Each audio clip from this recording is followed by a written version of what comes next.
Oh my god, I haven't played in 2 weeks. I don't remember anything. Well, let's take it slow and maybe we'll work it out. The game, of course, is Phoenix Wright, Ace Attorney. We tackled the situation of the supposed death of Bruce Goodman in the evidence room. And we did a good job in actually casting huge doubt on the whole situation and kind of getting a little bit of heat off of Mike Meekins. Unfortunately, that played right into Edgeworth's hands because now it actually looks even more likely that Lana was the killer, actually, since we've removed the ambiguity around was it Meekins or Lana. So, now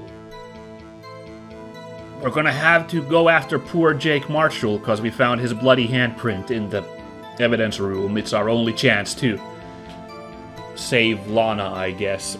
I don't know. For all I know, Marshall is in on it somehow. But I don't know.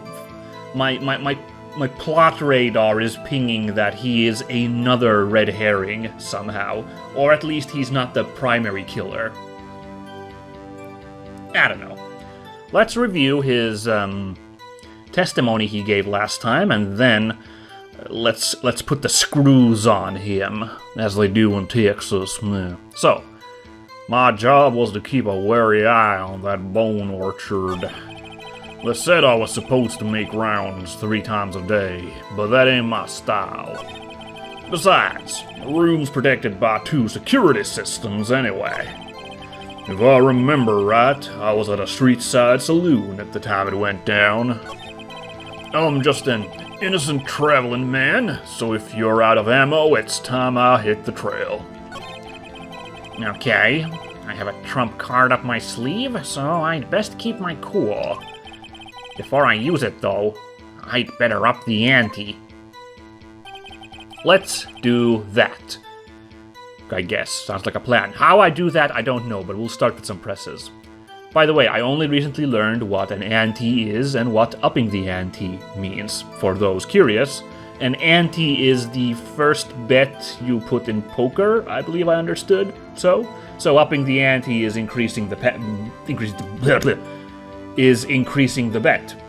The beginning bet, basically. You're like, oh yeah, let's go big. You know, if you've got a good hand. So, makes sense to me. Good saying. Big points. Now let's start with the presses. How exactly did you keep an eye on the evidence room? I just made sure nothing moved in the security camera monitor. That room's so still, even time dies in there. That's a really cool line. I like that. Speaking of cool lines, wow. The room is so still, even time dies in there? Incredible. I was just a caretaker who interred the recordings. You interred them? Videos of nothing aren't that useful. When the time would come, I'd erase the tape. If nothing unusual is recorded, tapes are to be erased every 6 hours. Each time I'd erase a tape, it felt like I was erasing a part of my life. This guy has a flair for the dramatic, but it isn't gonna do him any good. So, in actuality, you don't physically enter the evidence room. Okay, we're supposed to make rounds. Like, does that mean actually going in there? Let's go. But you made your rounds on the day of the crime, right? Ain't you heard a word I said, partner? I told you that ain't my style. I'm afraid I don't understand. No desperado I know lets rules get in his way. That seems a bad quality for the job you're doing. That seems a little risky. Why is this guy still on the job? No desperados I know join the police force. There you go. Yeah. Good call, Phoenix. So, Officer Marshall, on the day of the crime? Just between you and me, I didn't set foot in the evidence room that day. There was a rubber glove stuck in the victim's locker. Do you know anything about that? Sorry, partner. Can't say I do. I haven't been in that crypt in weeks. How does this guy avoid being fired? Yeah, look, again, Phoenix and me on the same wavelength. Amazing. Right, 2 security systems. You used to be a detective, so you've used the evidence room in the past, correct? Of course. Back in the day, my locker was a goldmine of evidence. And yet, you didn't know about the fingerprint locking mechanism? Sorry, partner. I ain't good with machines. I couldn't even tell you how a bike works. That's quite, incredible. The sensors on the locker handles cannot be seen. It's well known that some detectives are unaware of their presence. Now that he mentions it, Detective Gumshoe said something like that, too. So, was Marshall just opening the locker by grabbing it every time and just being like, I wonder why the lock keeps turning off when I grab it, but, it doesn't do that for anybody else. Some kind of black magic, I suppose. At any rate, it doesn't seem that this is relevant to the crime. Can you tell us what you were doing when the crime took place? If I remember right, I was at a side street saloon at the time it went down. What were you doing in a place like that? I was eating spaghetti. Not even Angel's steak lunches can beat that parlor's Vongol sepia pasta. Do you mean to tell us you abandoned your police duties to eat some noodles? No, he said Vongol sepia pasta, which is a type of pasta I've never heard of. I'm gonna have to look into whatever that might be. It sounds interesting.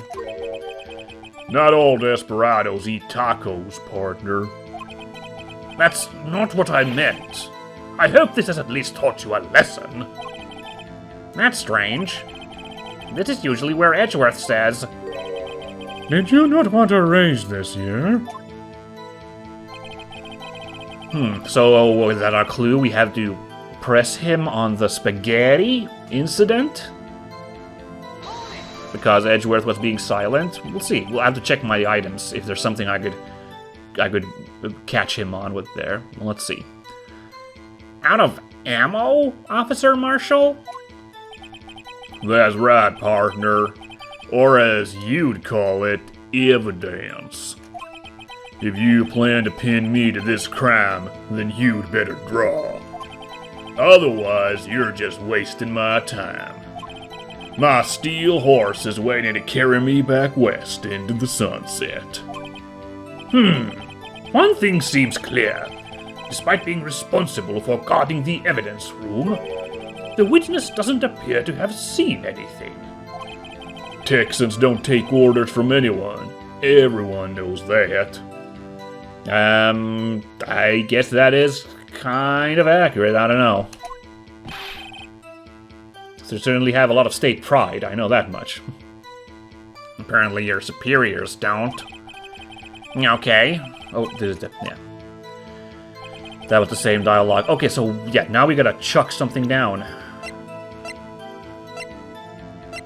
Now, I must not hit E to present. Oh, that's funny. Was allegedly dancing in the evidence room at the time of the murder at the PD. Now, what could I use to work him? Had he gone in there? Hold on, let's check. No, hit enter to check, not... No, Edgeworth, Meekins, Goodman, and Meekins. Unless... What do you think that Lucky Seven's code might be? Hold on.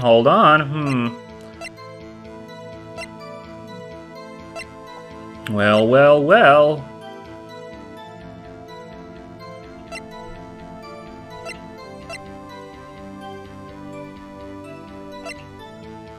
There is this as well, but like Phoenix was saying, it seems we're supposed to hold off on this for a bit.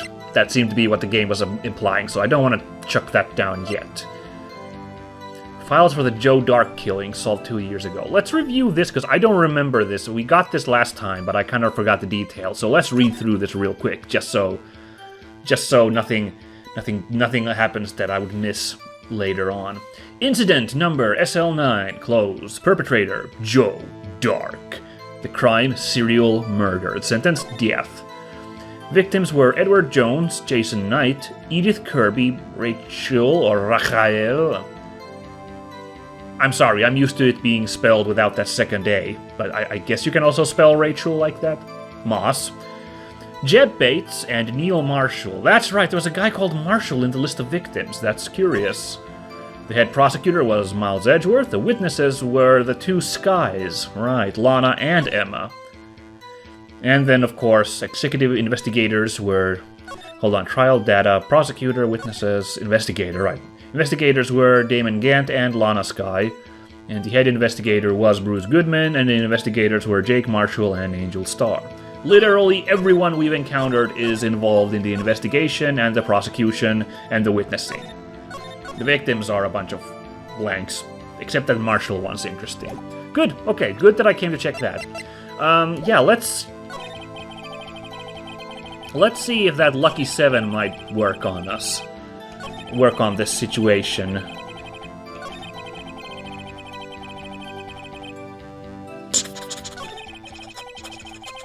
Let's see. I don't know, but that... I don't know, I feel like Lucky 7 might be the kind of code he'd use, so let's give this a go. Your Honor, that statement contradicts this evidence. It does? I don't see anything contradictory. Huh? Really? Objection overruled. Try to think before you make accusations, Mr. Wright. Whoops, that didn't go so well. Darn, that didn't work. So let me just do the spaghetti thing again. That was the one where Edgeworth didn't say anything, right?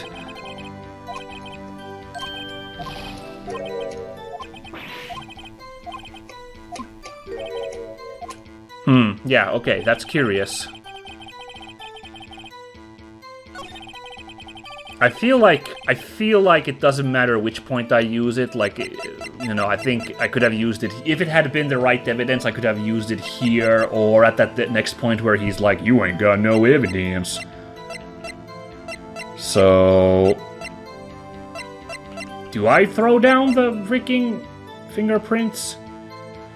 Technically, you know, we don't know when the fingerprints were there, so this isn't necessarily evidence that he wasn't there, but...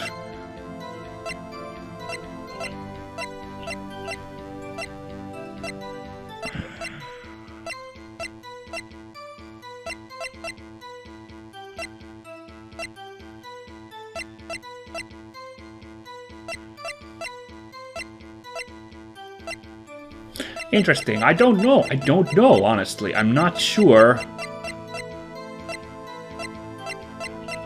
I'm not sure what I should throw down here. This one is really puzzling me. Let's go to the start now.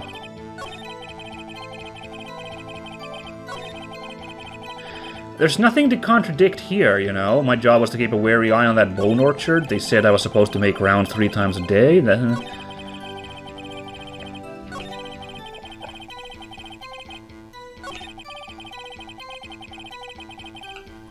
I don't want to throw down...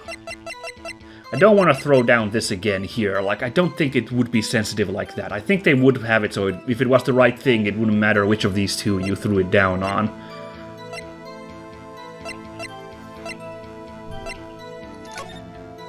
That's not gonna help either.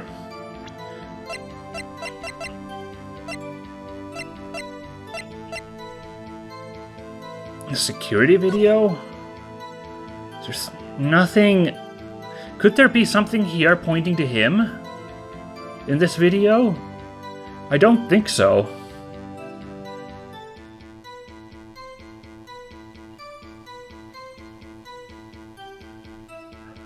No, I really don't think there's anything there pointing to him. Do I put down the handprint after all? Let's see again what Phoenix says, just so I'm like clear. I have a trump card, so I'd best keep my cool. Before I use it, though, I'd better up the ante. That really sounds to me like the game's like, don't throw down the handprint yet.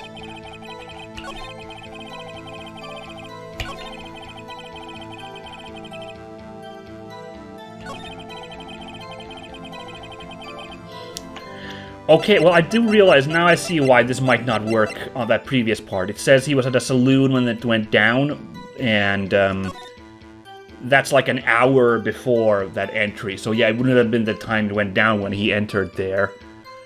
So... But how do I prove that he was there, present? Apart from this fingerprint, which might not even prove that.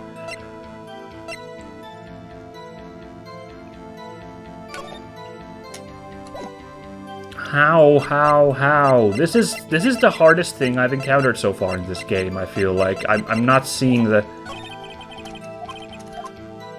Maybe I'll throw down the... Yeah, maybe I will throw it down here on this last point, now that I think about it, because, yeah, it might be the right thing, is to throw down the list of entries here, when he's like, you ain't got no evidence. Okay, well, what about this? The music did not end. That's not good. It's another punch in my gut.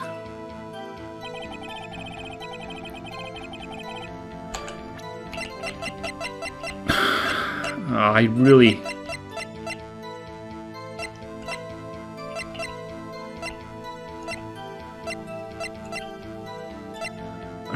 don't feel great about this. That didn't really help checking that. Maybe I'll throw this down. Well, now I feel a little tricked. I feel a little tricked by that dialogue, which was like, I'd better up the ante before I put this down, and yet this was the thing I was supposed to throw down. I don't like that dialogue was framed like that, leading me to think that this wasn't the time to put this evidence down yet. But here we are. Okay, well, let's roll. Let's roll with it. No point getting too caught up on it, I suppose. Officer Marshall, doesn't it strike you as odd? That is, you being called in to testify like this? After all, you weren't in the security room at the time of the crime. And yet you dragged me down here. Explain yourself, partner. It's quite simple. You left a very large trail behind at the scene. Or, to be exact, a handprint. Huh. Listen real good, partner. Like I said, I'm the caretaker of that crypt. I pay my respects. That is, I make my rounds about once a month. It's only natural my fingerprints would be in there. I only wish it were, officer. But you see, your fingerprints were covered in blood. Peace and succotash, peace and succotash. Witness, what's the meaning of this? Your blood-stained fingerprints were at the crime scene? The blood was wiped away. However, a luminol test clearly revealed this. Well, Officer Marshall? This seems to me there ain't a person in this room with a head on his shoulders. Huh? I take it you have an explanation then, Officer Marshall? About the blood-stained fingerprints? Very well, you may begin your testimony about your fingerprints, found at the scene of the crime. Yeah, I've got to return just a little bit to harp on that. Like, the game wants us to pay attention to a lot of cues and stuff. So I feel like that was a misdirection in a not cool way, in the way that I was trying to figure something else out there before just using the handprints. That wasn't like a kind of a cool, like, were you paying attention? This is what you were actually supposed to go for. It's actually just like don't do this thing, and then the answer is to do this thing. And there wasn't like any like really payoff for like the misdirection. Unfortunate. I wasn't a fan of that sequence, but let's see if this later part goes better. Like I said, it's only natural for my fingerprints to be in that evidence room. One of them just happened to be at the same place as the bloodstained handprint. The murderer touched the locker where my fingerprint was by chance. The bloodstain and the fingerprint are completely unrelated. That's a little hard to swallow, given what a perfect hand shape. like, wow, I guess, I don't know if it works like that, but okay, whatever. Or didn't you know the murderer was wearing gloves? See, I had nothing to do with it. Was he wearing gloves? We're gonna have to review the footage. The witness's explanation appears valid, although there's room for doubt. Life wouldn't be fun without any doubt, partner. The defense may now cross-examine the witness. This guy's hiding something. I can feel it. Now's my chance to prove it. Well then, let's go. So let's see, of course, what Phoenix might have to say here at the end. Murderer touched the locker, blah blah blah. I can't let him squirm out of this one. I've got to find something. Something decisive to tie Officer Marshall to this crime. Well, let's do some presses first, and I'll have a look at that video again once we're good. That's because you, how did you put it, pay your respects once a month? Yeah, that's right. That and one more thing. That locker happens to be mine. What? What do you mean? I mean what I said. That's the locker I used when I was a detective. The locker I still use. Now what's that thing hanging from there, then? We could ask him about it, you know? All that's in there now, though, is a heap of broken dreams. I see. It'd be strange if my prints weren't all over that locker. Apparently his fingerprint data was never removed from that locker's programming. He must have been using the fingerprint lock all this time without ever knowing it. Alright, updated to know that it's his own locker where it was. Good to know. I'm not super surprised by that one. So then, what about the bloody handprint? Wasn't mine. It's no mystery. Please explain. My locker is covered with my fingerprints. It just so happened the murderer touched the locker where my fingerprint was by chance. The chances of that happening are 1,000,000 to 1. On the contrary, one could argue just the opposite. The chances of that not happening are 1,000,000 to 1. Get one thing straight, partner. You ain't gonna get no reward from me with a mere fingerprint. You wanna know why? The bloodstain and the fingerprint are completely unrelated. Unrelated? They're as different as night and day. Kinda like cereal and cereal. One's got to do with breakfast, while the other's a type of murder. Also a TV, serial, show, He's right. Although seemingly alike, they're totally different. I don't see what homonyms have to do with this. Nice use of the word homonym there, Phoenix. Points for that. How do you know that? I may be a loner, but I still do my job. I keep up on the reports. There was a bloodstain at the scene, thought to be left by the murderer. That's right. It was found on Detective Gumshoe's locker. However, no fingerprints were detected on that handprint. Oh yeah, I think we tried that too. I do remember that part. It was just like a hand-shaped splotch, so you couldn't get anything out of it. So that would mean the murderer, wearing gloves, happened to place their hand on top of Officer Marshall's fingerprint. That's the only logical conclusion. Are you starting to get the picture, partner? The picture? This seal of blood. In the desert, it's just food for the buzzards. Huh. There's only one reality, and that's this. The security tape. So long as my trail isn't in there, you can't say otherwise. This isn't getting us anywhere, Mr. Wright. Please consider carefully where you're going with this cross-examination. Yes, Your Honor. Now then, continue your testimony, Officer Marshall. Too bad it wasn't me in that video, right, partner? Uh-oh, well now I'm scared, like, if I push him on this, will I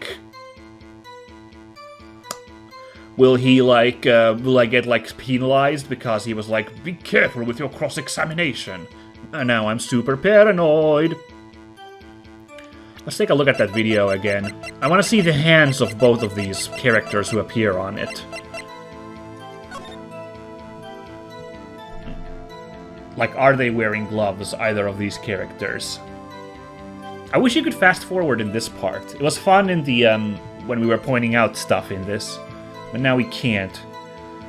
Actually, with this black and white footage, that's really hard to tell. Is he wearing gloves or not?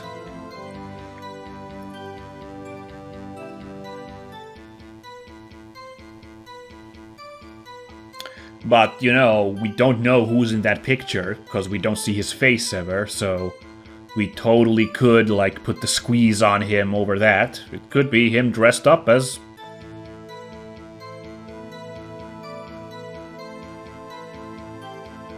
Yeah, this video's not gonna help. It's really hard to tell if he's wearing gloves or not. Well, let's press on this. What do you mean by that? You want to tie me to this crime, isn't that right, partner? If so, that video is the only direct evidence you have.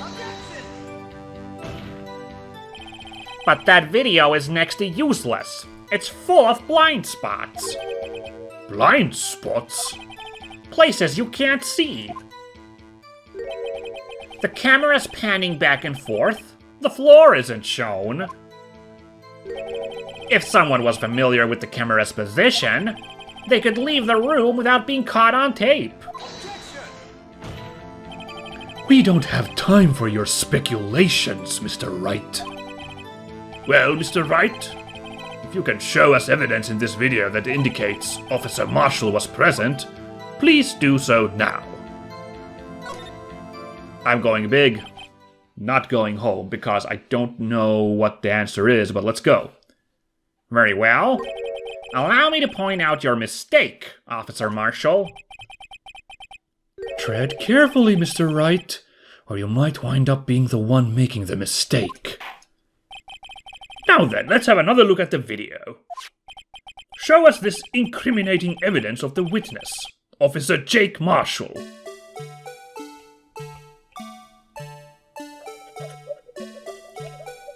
I'm a little spooked. I don't know. I have one idea. I hate the fact that this is gonna lose me points. Notice that there's nothing hanging from his locker at this moment. You know, there's the thing hanging later, but, like when we were there was something dangling out of it, but there's nothing now. The other thing I can only think of is the fact that the guy pulls a knife and Officer Marshall has a knife, but, like, you know.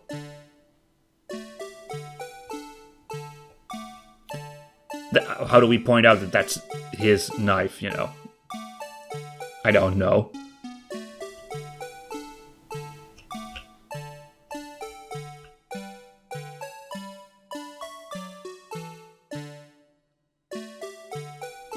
I'm just watching this again to see if there's anything else I could,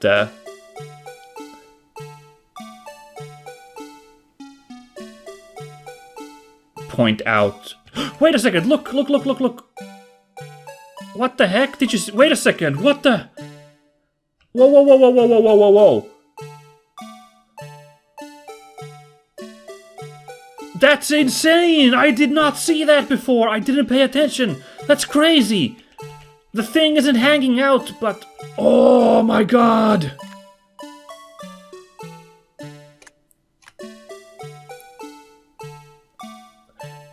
Because, you know, the lack of the thing hanging is a little, you know, unsure. Oh. But this right here, where literally in seconds... No, god damn it,